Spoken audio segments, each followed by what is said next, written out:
1963 had seen the birth of one-day cricket. It reached a new pinnacle in 1975 with the first World Cup.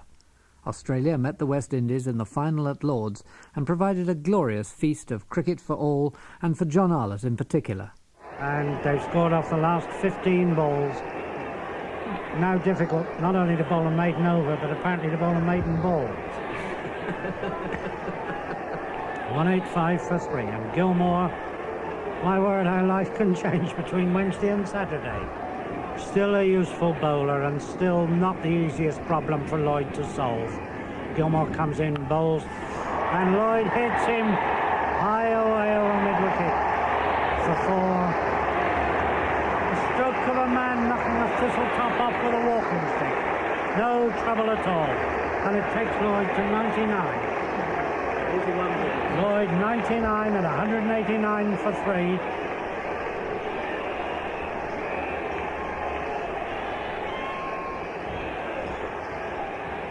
An umpire Bird having a wonderful time, signalling everything in the world, including stop to traffic coming on from behind. But he's left Gilmore in now, and he comes in, bowls, and Lloyd hits him into the covers. There's his 100, only half fielded out there on the cover boundary, and the century's up, and the whole ground seething with leaping West Indian delight. I can only say it was worth this. It was worth the treatment it's getting. I thought I saw a policeman applauding.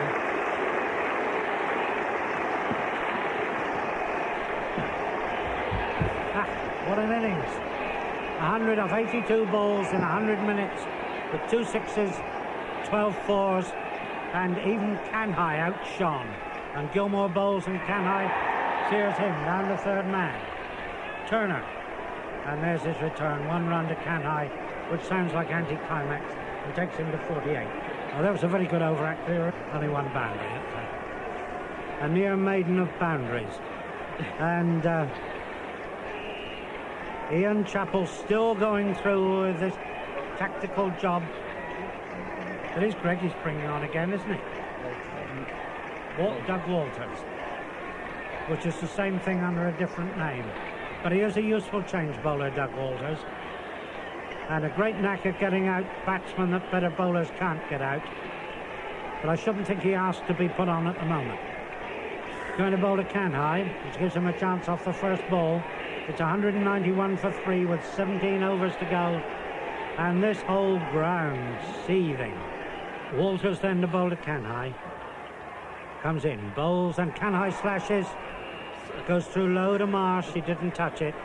And that's the first time for hours that the ball has passed unviolated. 73 off 8 overs, Bill Frindle tells me. This is 9 and over, and this is off a test attack. And Walters comes in, pitches up. Kanhai tries to play him down the leg side. Marsh gets, who is the entire close field, gets across and drops a glove on it. Walters back to his mark. He's medium pace, right arm, and he does get people out. He's giving the ball an optimistic shine on the seat of his pants. Comes up, bowls from very near the stumps, outside the off stump, and that's 4 runs. And up go the cheers again. And this, I suppose, is what Tony Cozier would call the Caribbean Cricket Union really in the south.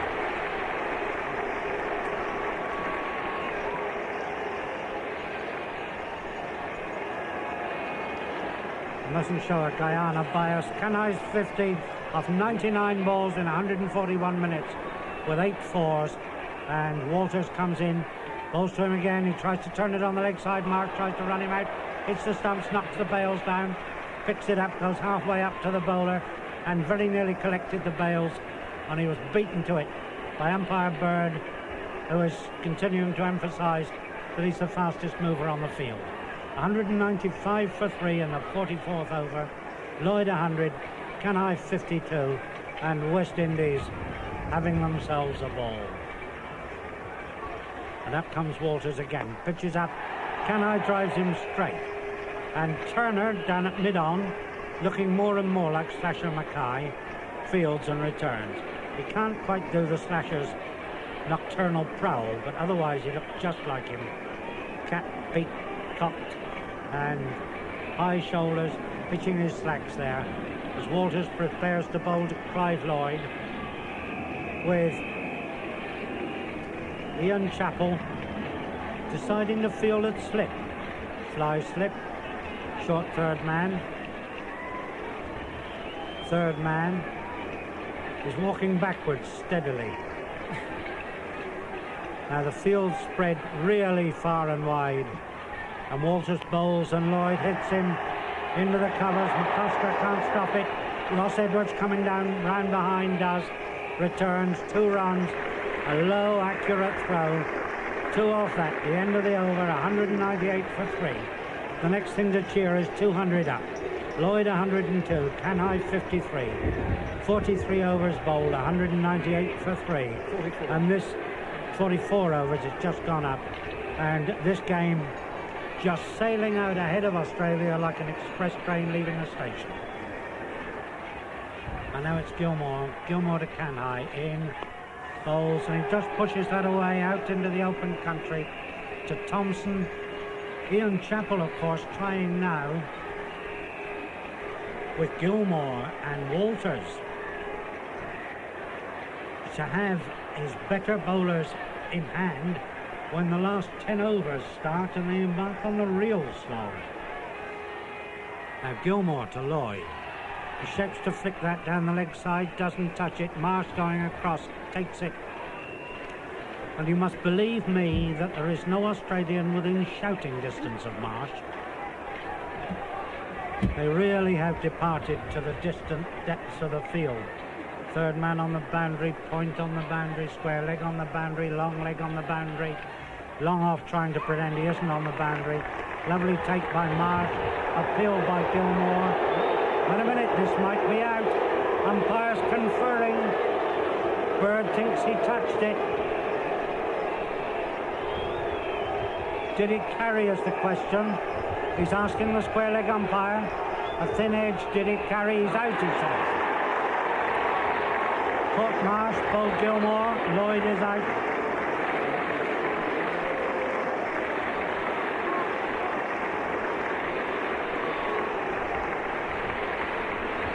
And a bit of trouble now. Oh, silly. Beer cans being thrown. People coming on the pitch. Silly. Great inning. Let them applaud him in, not throw beer cans.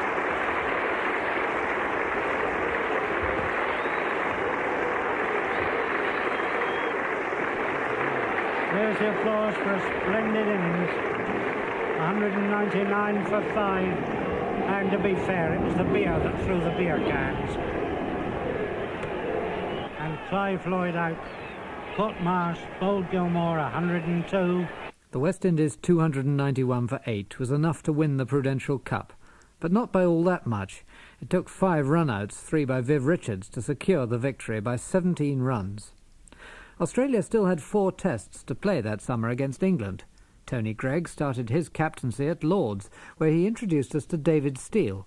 But on the 4th afternoon, it was a member of the crowd who stole the limelight. So Warmer 6, not 11. England 399 for 6, 399 for 6. There's some signals going on to the dressing room. Warmer is running in. Lots of people are running out. Old is bringing Warmer what? Glass of water. Unusual, isn't it? And a freaker. Freaker. They've got a freaker down the wicket now, not very shapely, and it's masculine. And I would think it's seen the last of its cricket for the day. The police are mustered, so are the cameramen, and Greg Chappell. And now he's had his load, he's being embraced by a blonde policeman. And this may be his last public appearance, but what a splendid one. And so warm. Many, of course, have done this on cold rugby grounds, But this chap has done it before 25,000 people on a day when he doesn't even feel cold. And he's now being marched down in the final exhibition past at least 8,000 people in the mound stand, some of whom perhaps I've never seen anything quite like this before. And he's getting a very good reception. And at least he's being escorted off by an inspector, and no play will be restarted until he's gone. Fine performance, but what will they do about finding his swimming trunks? A moment of fame for a merchant seaman called Michelangelo. 1977 saw the centenary of Test cricket, and to celebrate it, Australia organised a magnificent occasion at the Melbourne Cricket Ground where it had all started. The England team arrived from a highly successful tour of India for a one-off centenary Test match, and so did hundreds of former players. The BBC's contribution was to send John ARLOTT, who had not been there since 1955. England bowled Australia out quickly on the first day and found themselves batting that evening. And Lilly setting now a field of immense hostility. 2 short legs, 4 slips, 2 gullies, only 1 man out, that's Davis. And he moves in to bowl to Underwood with the chant of Lilly, Lilly in the background. In, bowls short. Underwood goes back, plays it down on the onside. Loves to stick on the line, this boy, and be a night watchman and prove that he's a bit of a batter. And the crowd now, as the sun and the beer combine, do their work away in the distance, letting out the chant of Lilly, Lilly, Lilly, and appealing for some quite remarkable non-events. So then Lilly comes back to the beginning of his long run. He's looked occasionally to be flagging a bit. Moves in now, just Underwood's face in the light, the rest of him in shadow. Lilly comes in, bowls to him, and he plays all across that, gets an inside edge, and plays it down to Walker at backward short leg. There is no deep fieldsman, and there's only really 1 man in front of the wicket. Cozier is fractionally in front of square at short leg. Davis is at wide mid-off come cover point, but then 4 slips, 2 gullies, and a backward short leg. The other hazard at the moment is a colony of silver gulls, several hundreds of them. At first they pitched on the top of the stand as if they were vultures recruited for Lilly, but now they've come down onto the ground in considerable numbers. Lilly then comes in again, bowls to Underwood, right up to him, he turns that off his legs. It's away on the leg side, and they've gone for 4. But it's not often that Underwood hits Lilly for 4, and there was a brief exchange of what are usually called pleasantries, and Underwood steps up, still this grotesque effect of his face lit by the sun, the rest of his body in shadow, as Lilly comes in, bowls short to him, and he goes right back, unflinching, and plays it down at his feet. And Cozier hurries in to pick the ball up for Lilly. Lilly being used now in this is 5th over.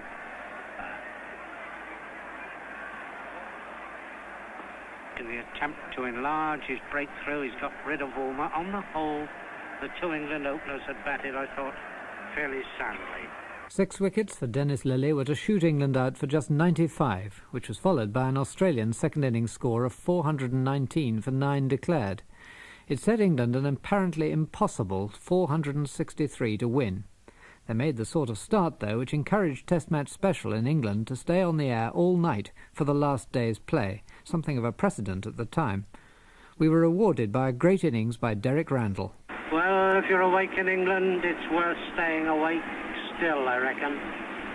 Take a sickie in the morning. Walker moves up, bowls to Greg out on the offside, fielded again by Walters. And England, I think I've rarely seen them play a better last day. Perhaps they did Lindsay at Lord's in 1953 when they saved a game. Yes, but yes, that was a great day for England. So it is, a magnificent day. And talking of sickies, don't you think there should be a few ladled out for the people out here watching this Test match? It's been fairly torrid, you know. Pretty exhausting and nerve-wracking. Walker then comes in, bowls, and Greg plays this back out on the offside. Walker himself follows through and fields. And Walker, I don't know that it's some sort of strange communication, has suddenly started to run up in Lilly's footmarks. very strange. He starts not as far back as Lilly did. He's coming up on exactly the same angle, whereas formerly he came in straighter. Anyway, he starts off now. Switching the ball from left hand to right. Comes in, a lovely cartwheel of the right arm. And Gregg slashes him. And that's through, and it hits the fence behind slip. If Gilmore touched that, he did well, because it was a full-blooded stroke, savagely returned by Lilly, and it was an outside edge to a firm attacking stroke. He really gave it what he had, and it went wide to Gilmore's right, and it looks as if he did just get his fingers to it. Do you think, Lindsay? I think no, just wide, I think, John. Second slip, I see even with a second slip there, or another slip to Gilmore is pretty wide now, but it was just to his right-hand side. I would say missed by near enough a foot. Walker again, and that's carefully played down by Gregg. That stroke took Gregg to 31, Randall's 174, the Actors at 21. England are 346 for 4, and I think you can say that their hopes are mounting. Randall was out shortly after that for 174, and despite making the highest fourth innings score in Anglo-Australian tests of 417, England, as they had in 1877, lost by 45 runs, a barely credible coincidence. A couple of months later, the Australians were in England for a test series. At Trent Bridge, Jeff Boycott returned from a self-imposed 3-year exile from international cricket. He found himself batting with the local hero, Derek Randall. And the field now 3 slips and 2 gullies close to the bat, and Robinson has moved a little deeper and a little finer at short leg. He's backward of square now, and in just about the position where in 1948 Len Hutton 3 times caught Bradman. They're about 12 to 14 yards deep and a bit fine of square. Thompson comes in, bowls to Boycott. Boycott pushes that. There must be a run out here. Oh, how tragic. How tragic, how tragic, how tragic.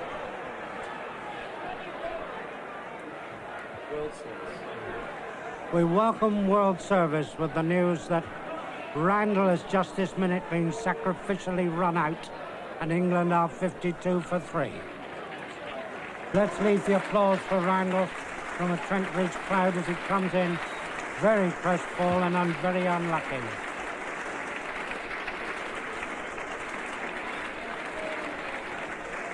Almost with tears in his eyes, he looks very disconsolate.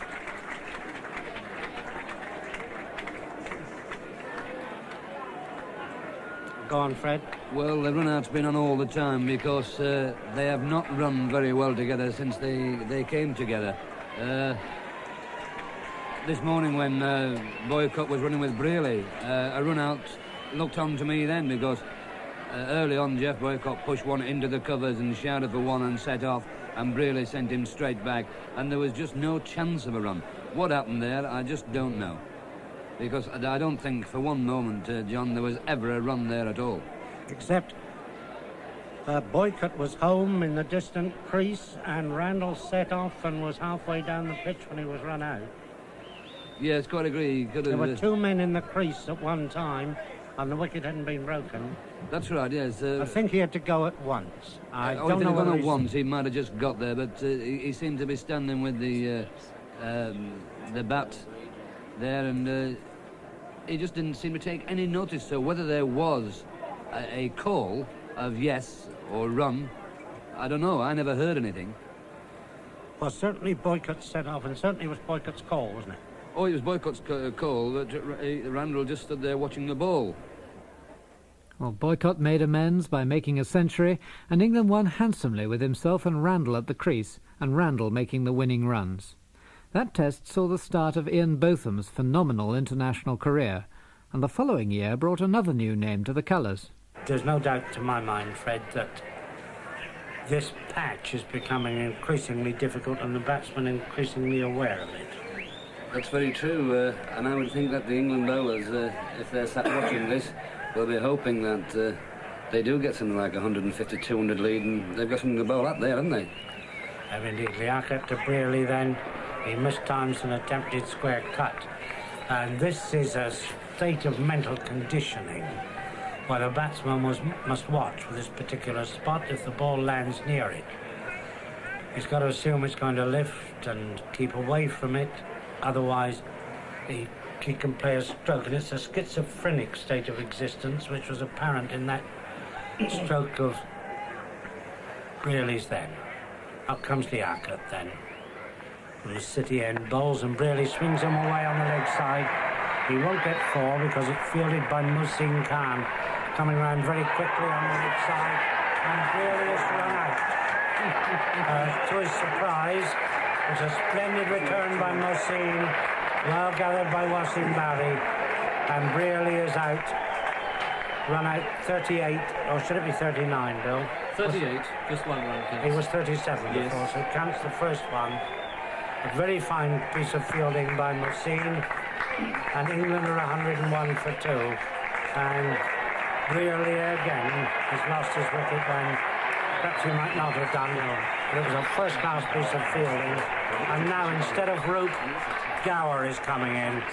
Gower of Leicestershire, Kentish-born, the young left-hander who's England's cricketer of the moment. This splendid, stylish stroke maker, superb timer of the ball, and this couldn't have been better if stage managed, that he should come in at this moment. And now Wasim Bari has decided to put the pressure on him. Let's see to what extent. 2 slips, gully. 2 slips, 2 gullies for the left-handed Gower. And to bowl at him, Liaquat Ali, left arm fast medium over the wicket. And there's a mid-off and a third man. And a change now of field. Brings Sadiq into slips. 2 slips, 2 gullies. Wide mid-off, third man. Just wide mid-on, square leg and long leg on the leg side. And Liaquat comes in, bowls to Gower, and Gower turns and hits his first ball in Test cricket for 4 behind square leg. Ah, what a princely entry. He is a good player, this boy. Perhaps the one really class batsman in the side. And he's hit his first ball in Test cricket for 4. And if that doesn't make him feel better, he's a very odd young man as well as a brilliant one. 105 for 2 then, with England losing Wood, LBW to Sikander for 14. Brearley run out for 38. Radley's made 27. Gower, after 1 ball, 4. Gower made 58, and England won by an innings. Both of them, the old hand, incidentally, made a century.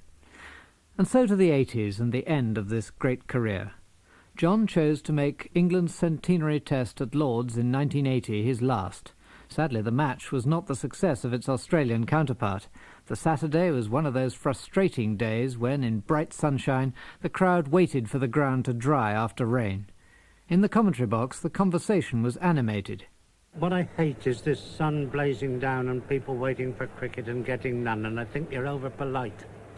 I think they're not quiet and contented and patient. I think they're becoming impatient. And I think they have every right to be impatient. And I think what they're facing is the worst type of bureaucracy, which is doing the thing by the letter of the law instead of the spirit of the law. What we want to see is some cricket out there, and even if they tell the fieldsmen not to go on the mud, surely these people playing an historic match, celebrating 100 years of Test cricket in this country, with a Saturday crowd here, ought to say, well, we'll go out there even if we do slip up. I think there will be 100% support for that view in the crowd here, John, and I think you're expressing the thoughts of almost everybody here.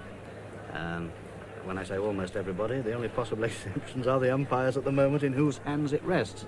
And they have a great fixation about their responsibility in terms of safety to the players, which, as the president of the Cricket Association, you will appreciate, I'm sure. Indeed, but I do wish, everybody could be entertained to by that great dramatic presentation of Dickie Bird worrying about whether to order play or not, because the anguish on his countenance is something that, the great actors of the past would have given anything. You can imagine Irving, if he could have registered suffering as Dick does when he puts his boot in a quarter of an inch of water and hoists his trousers to his calves to pretend he's being splashed. Now, this is one of the great dramatic presentations of all time. It would have made a great King Lear, wouldn't it? My word, he would. What is so extraordinary is they must have made a decision, but there's now this business of the ground authority.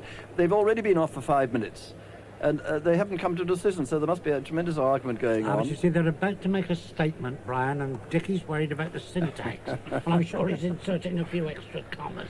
And as the chap down there said, what we want is some adjectival cricket. And that's what they want. They soon have cricket, adjectival or not. It is. I mean, what is happening? Who is... they're the people... Well, I imagine the sort of discussion is taking place down below us as it's taking place up here. Yeah. And somebody doesn't want to play, and a number of people think they ought to play and it's their duty to play. But you see, not to flog my ideas, but if they'd got a few strips of ordinary matting wicket to stretch over those muddy patches, as they do when a Sunday match is taking place on a ground where 3-day games in progress, they could play, and surely even the umpires would allow the players to run over matting. They did at last play, though on the last day it was heading for an inevitable draw when John neared the end of his last Test commentary. Demorta Boycott then, 28, 69 for 2. And the batsmen out in the England innings, remembering they were set 370 to win in a minimum of 350 minutes. That's Bright to Boycott, and pushes this away up on the onside. Little trouble in reading the flight there. Gooch, LBW Lilies 16, Athy caught Laird, bowled Pascoe 1. It was 19 for 1, 43 for 2. And Bright again going round the wicket to the right-handed Boycott, and Boycott pushes this away between Silly Point and Slip. It's picked up by Mallet at short-third man.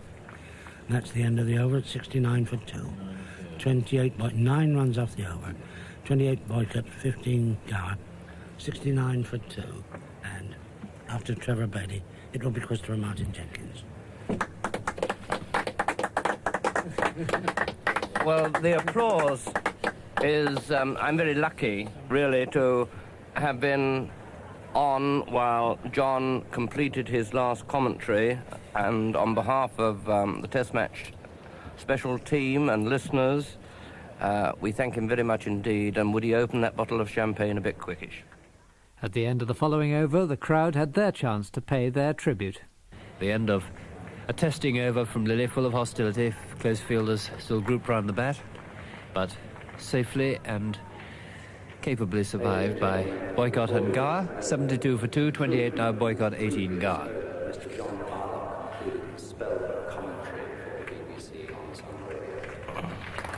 The applause was for John ARLOTT, his last commentary.